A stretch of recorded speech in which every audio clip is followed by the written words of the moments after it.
ಭಾರತದಲ್ಲಿ ಮಾರ್ಗದಲ್ಲಿ ಹೋಗುವಾಗ ಚಲಿಸುವಾಗ ವೆಹಿಕಲ್ ಎಡದ ಸೈಡಲ್ಲಿ ಹೋಗುವುದು ವಾಡಿಕೆಯಾಗಿದೆ ಅಥವಾ ಇಲ್ಲಿಯ ರೂಲ್ಸ್ ಕಾನೂನಾಗಿದೆ.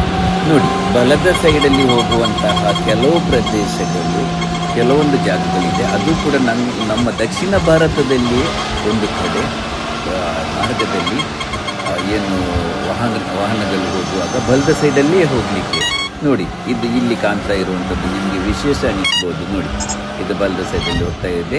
ಇದರಲ್ಲಿ ಬರುವುದು ವೆಹಿಕಲ್ ಕೂಡ ಅದರ ಬಲದ ಸೈಡಲ್ಲಿ ಬರುತ್ತದೆ.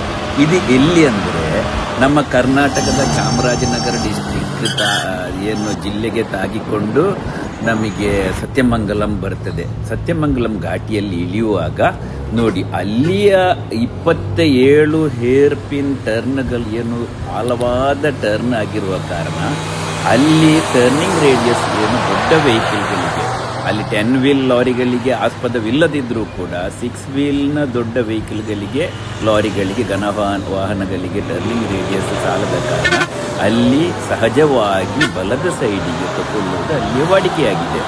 ಇನ್ನು ಕಾನೂನು ಪ್ರಕಾರ ಇದು ಏನು ಹೇಗೆ ಅಂತೇಳಿ ಅದು ಗೊತ್ತಿಲ್ಲ. ಮತ್ತೆ ಹೌದು, ಇದನ್ನೊಂದು ಲಿಖಿತ ನಿಯಮ ಅಂತಲೋ ಅಥವಾ ವಾಡಿಕೆ ಅಂತಲೋ ಈ ಥರ ಕರೆಯುವುದಕ್ಕೆ ಅಡ್ಡಿಯಿಲ್ಲ.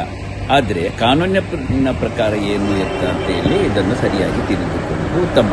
27 ಹೇರ್ ಪಿನ್ ತಿರುವುಗಳಿಂದ ಕೂಡಿರುವಂತಹ ಈ ಏನು ಘಾಟ್ ರಸ್ತೆಯನ್ನು ದಿಂಬಂ ಘಾಟ್ ರೋಡ್ ಅಂತಲೂ ಕೂಡ ಕರೆಯುತ್ತಾರೆ. ಇನ್ನು ಇದೇ ಥರ ಬೇರೆ ಯಾವುದೇ ಘಾಟಿ ರಸ್ತೆಗಳನ್ನು ಅಥವಾ ಈ ಥರದ ಮಾಹಿತಿಗಳಿದ್ದರೆ ಇದರ ಬಗ್ಗೆ ನೀವು ಕಮೆಂಟಲ್ಲಿ ತಿಳಿಸಿ. Thank you. ವೀಕ್ಷಕರೇ, ಇನ್ನೊಂದು ಪ್ರಮುಖವಾದ ಒಂದು ವಿಷಯವನ್ನು ನಿಮಗೆ ನೆನಪಿಸಲು ಅಥವಾ ಹೇಳಲು ನಾನು ಮರೆತು ಬಿಟ್ಟೆ. ನೋಡಿ, ಅದೇನೆಂದರೆ ಈ ಘಾಟಿ ರಸ್ತೆಯಲ್ಲಿ ವನ್ಯಜೀವಿಗಳ ರಕ್ಷಣೆಗೋಸ್ಕರ ಸರ್ಕಾರ ಏನು ಮಾಡಿದೆ ಅಂದರೆ ಅದರ ಮೇಲೆ ಕೋರ್ಟ್ ಆರ್ಡರ್ ಕೂಡ ಇದೆ. ಸಂಜೆ 6ರಿಂದ ಬೆಳಿಗ್ಗೆ 6ರವರೆಗೆ ಏನು ಕಮರ್ಷಿಯಲ್ ವಾಹನಗಳಿಗೆ ಅಲ್ಲಿ ಎಂಟ್ರಿ ಇಲ್ಲ. ಅದರಲ್ಲಿಯೂ ಕೂಡ ಲೈಟ್ ವೆಹಿಕಲ್ಸ್ ಅಥವಾ 4 ವೀಲರ್ಸ್ ಇಂಥ ವಾಹನಗಳಿಗೆ ಏನು ರಾತ್ರಿ 9ರಿಂದ 6 ಗಂಟೆಯವರೆಗೆ ಅಲ್ಲಿ ಎಂಟ್ರಿಯೇ ಇಲ್ಲ. ಅಂದರೆ ಅಲ್ಲಿ ಸಂಪೂರ್ಣ ನಿಷೇಧ ಹೇರಲಾಗಿದೆ.